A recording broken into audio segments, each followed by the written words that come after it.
Catch the squirrel. For we left behind. Part 1. Egg. 1. Squirrel. Typical of the type of psychic wanderlust we discussed when buzzed was which animals have the best sex. We didn't always agree, but we agreed on this. Squirrels. It had to be squirrels. We imagined 2 squirrels, one with bulging oval onyx eyes watches. Other spins a nipple-tipped acorn to nibble the hinds. Its plush tail, a bouncing bush of fur, undulates in twitchy plumes. One heaves throat calls through leaves. You ready? Come. Let's do it in a tree. Come. Let's do it on the roof. Come. Let's do it against gravity, against the rain, before a hawk, dog, or car brings the pain. Atypical of the type of ends to an exploration into silly shit such as this was, should one of us die first and be reincarnated as a squirrel to a short life of fantastic acrobatics, the squirrel one of us, the one of us dead, must visit the human one of us, the one of us left, to bring a lover to a branch right by the other's window, to stretch it 5 ways to sideways, to wink and boast. No tears for me, brother. I'm a squirrel.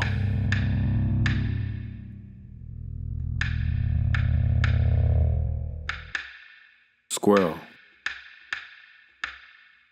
2. Buried bags.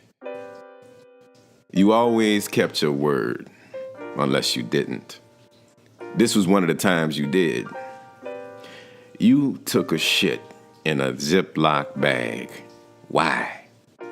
And buried it in the backyard as proof. Hopefully the worms got through the plastic to put it to use. As I watched you squat, you laughed so hard you shook and almost shit all over your wrist. I remember thinking, this is something crazy. Only you would do this, and only in front of me. Then again, maybe you did even crazier things for others. Maybe there were bags of shit buried all around the city. Hopefully you laughed then as hard, or harder if possible, than you laughed with me that day. When I came to visit you in the trailer after Katrina, you had a rough chuckle that buckled into a wet cough. When I wondered what happened to that bag of shit, you wondered why you did it, then dreamed a reason. A political comedy about 2 idiot brothers trying to escape Katrina's flood. Dumb and Dumber meets Waiting for Godot, leaving floating bags of shit along the way tied to posts as proverbial breadcrumbs to find their way home and back to each other, should they be separated.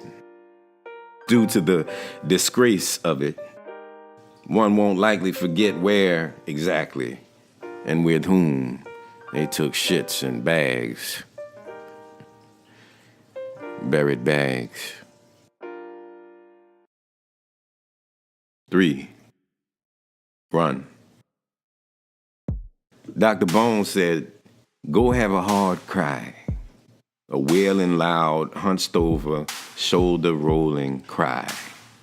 And he was probably right. But instead, on your 47th birthday, I went for a run on the trail and cried as if sweating. Little trickling pebbles of pain dawdled down my cheeks as I bounced forward on my toes and threw my hood over my head as cover. The playlist was a revelation. Kendrick Lamar mused on God as man. Then Sade crooned breathy melancholy. MF Doom rapped raunchy parables in threes, and Stevie sang of magic and more tears appeared. Then 3 instrumentals played in a row. Simon, the spiritual funk, Haide brass band, street jazz, Mozart, Baroque symphony. And the break from words made space for my attention to fall to the edges of the trail, where what is ground down meets all that is still growing. Where little creatures die and go on quietly, and I stopped running and started walking and talked out spoken word, poetry about you. Run. 4. Body.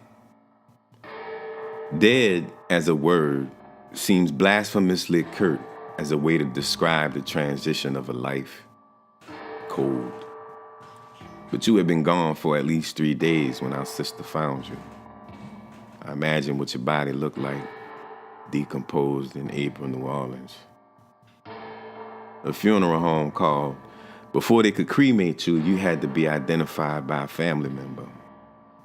He sent the picture to my phone. The body was too deteriorated to see in person. I smoked a cigarette to calm my nerves. It shook between my fingers. It was a long, dreadful cigarette.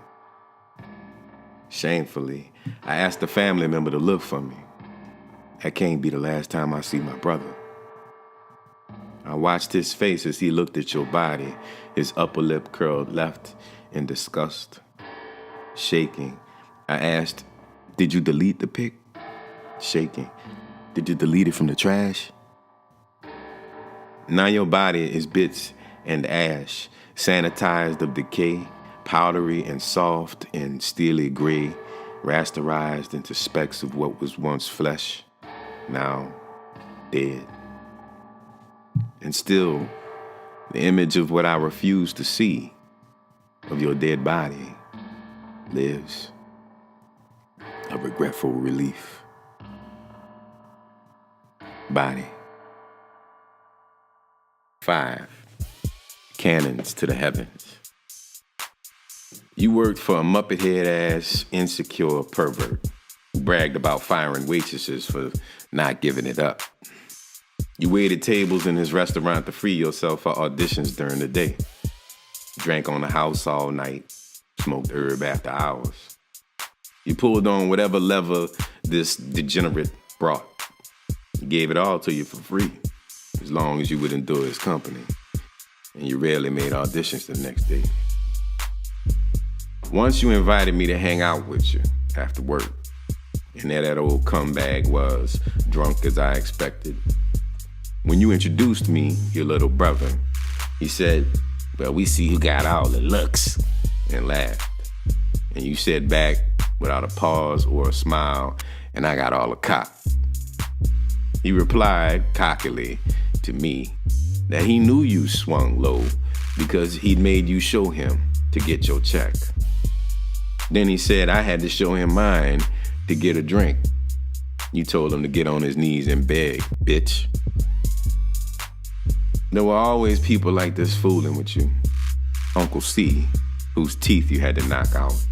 Dudes at the public school you had to choke out. Dudes at the private school you had to scare off. But when the hurly-burly was done, you showed cannons to the heavens and reasons to the insecure.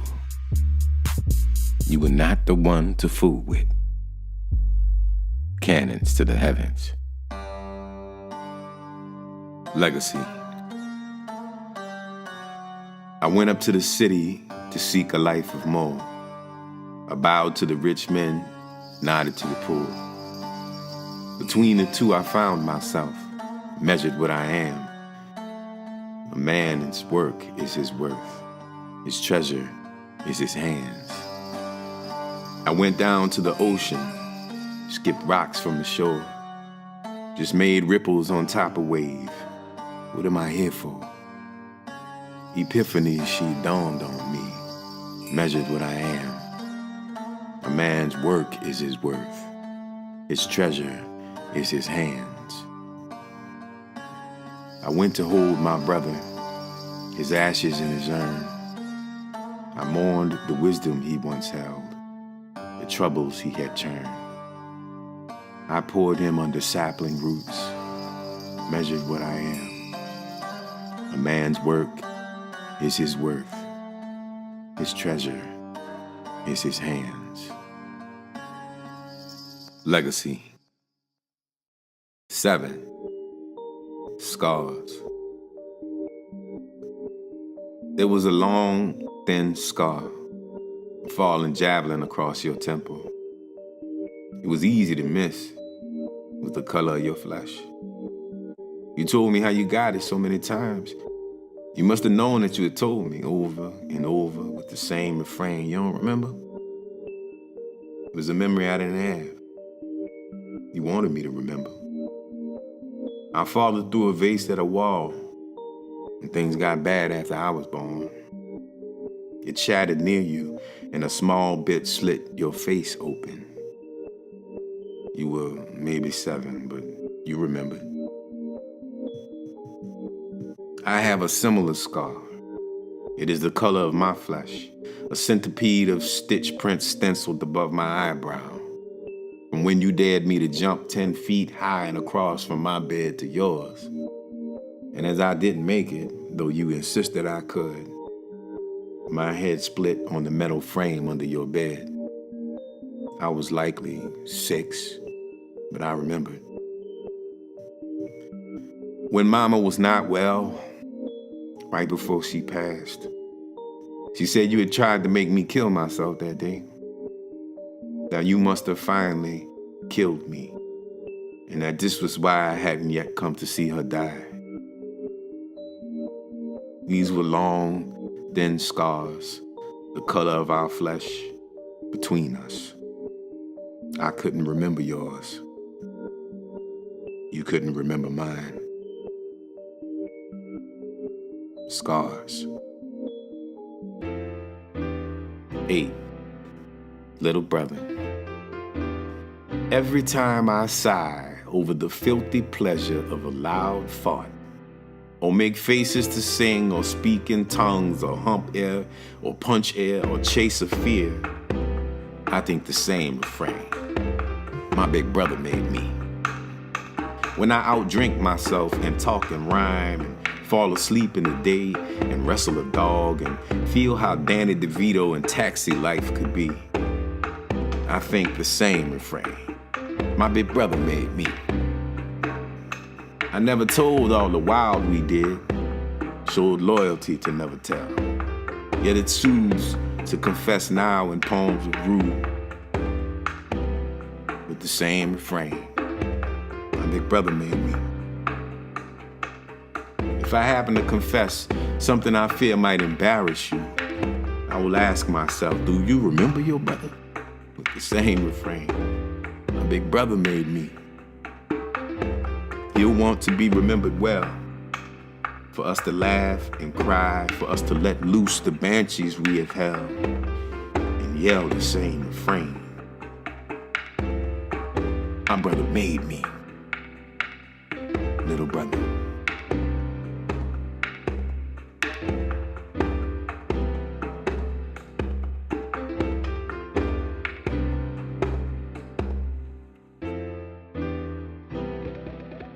Nine. Stranger Things.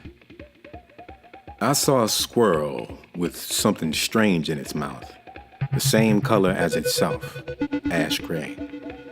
The squirrel was climbing a tree with something in its mouth, about the size of itself, and taking breaks to breathe heavily. It wasn't until it turned to face me squarely, panting through a break on a large branch, that I could see what was in its mouth.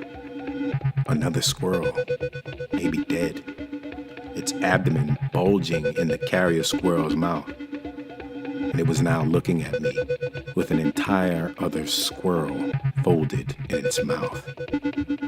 I said to the squirrel under my breath, "What the hell are you doing?" It looked panicked and caught or fraught and frantic. It took a few more heavy breaths, looking dead at me, then quickly turned to keep climbing. Strange things like this seemed like Stranger Things before, when you and I would make backstories. See, a kid had buried the squirrel's dead brother in the way of humans. The squirrel was bringing his brother's body to the roof for the vultures to eat. And you and I would make thought bubbles of a squirrel thinking, he ain't heavy, he's my brother. Stranger Things. 10. Egg. This new life without you is beginning to harden as delicate shell crusted around the clear plasma of loss, gelled around the blaring yellow of pain, becoming heavy and coarse, slick and white inside, white as static, white as pus, slick as warming ice, slick as sclera, slick as cool mucus. And the yellow, now a pasty, crumbly sphere, has steeled to a soft gray core of this new life without you. Egg. 11.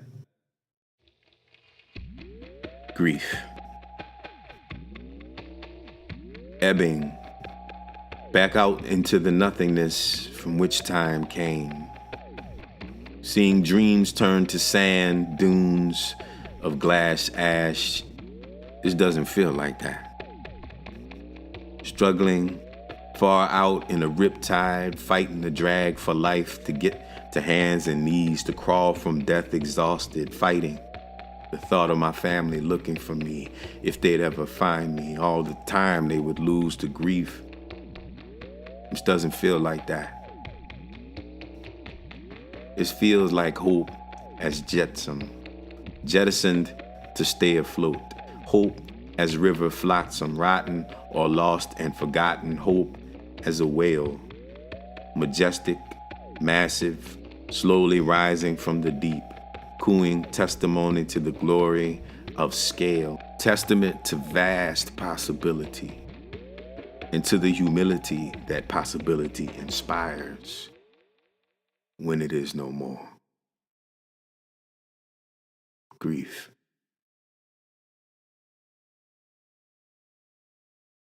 12.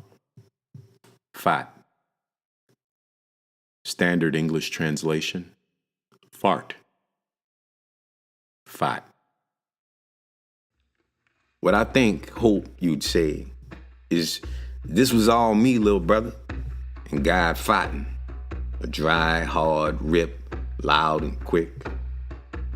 If there is a God in whose image we are made, it must consume something. Thoughts and deeds and longings and fears and hopes and desires and needs and doubts and faiths and sins and creations and all the things we carry to it. Does this God just get bigger and bigger, expanding like the universe itself as it swallows us and everything between whole? Or must this God release in some terrible wind bits of the infinity it has known to make room for more? Was your fate a fight of the Creator? Waste vapor, bacteria, that which is undigested, the lining of guts, all atomized in minute parts per billion and set to surf in a forceful wind. A silent but deadly funk bound to fall upon us all. Fight.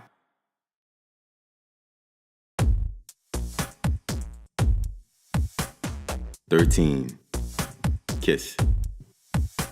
You pointed to Donna Summer in a bra, her parted mouth full of brilliant teeth, rimmed with thick strawberry glossed lips. You said to me, she's sexy, huh? I didn't know what you meant, but I knew that something in her eyes or behind those impossible glowing teeth was something I wanted to feel or taste.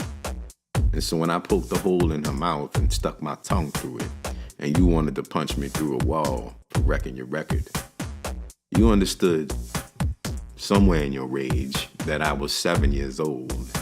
You handed me a Donna Summer album, took the record out and played it, and I wanted to use the part of me most sensitive and agile to feel, to enter, to taste, to enter, to taste what her song and her picture made me feel, to get inside to the B-side of this woman you called sexy. Kiss. 14. Laugh. We drink it together tonight, like the first time, when you were barely there, but somehow orchestrating your laugh. I never saw you. Tisk-tisked like the tap of a maestro. She and I were young drunk, wrestling like squirrels in the grass until someone came closer and saw that we were tonguing each other, our hands down each other's pants. In your laugh, I never saw you, said, we gotta go. I don't remember the walk there, other than she and I pawing each other like octopi. Your laugh, I never saw you, was a gong around us. You plopped us in Dad's room. After we took turns puking and tonguing, you said we were disgusting. Me and this older girl I had puppy sniffed for months. Your laugh, I never saw you, was the pitch of pride. We drank together tonight, just like that day. But instead of cutting school, I never saw you. I cut out to write this, and you were with me. And your laugh was the patter of keys. Laugh. 15. The mysterious way. I woke you to come see Mama's last breath. I never thanked you for letting me wail, letting your little brother crumple into a mess as your mother let go. I think I'm gonna die young, you told me once, because of all the people you'd seen die. Our mother, our father, the guy killed on the highway, hit and thrown, then run over. Why had you seen all this death? Quiet, sleeping death, conscious, heaving death, distant, violent death. Maybe you had seen many types of death because you were gonna die young, you said. Maybe you weren't as afraid because of all the death you had seen, known, when you died alone. Is this the mysterious way of God? The mysterious way.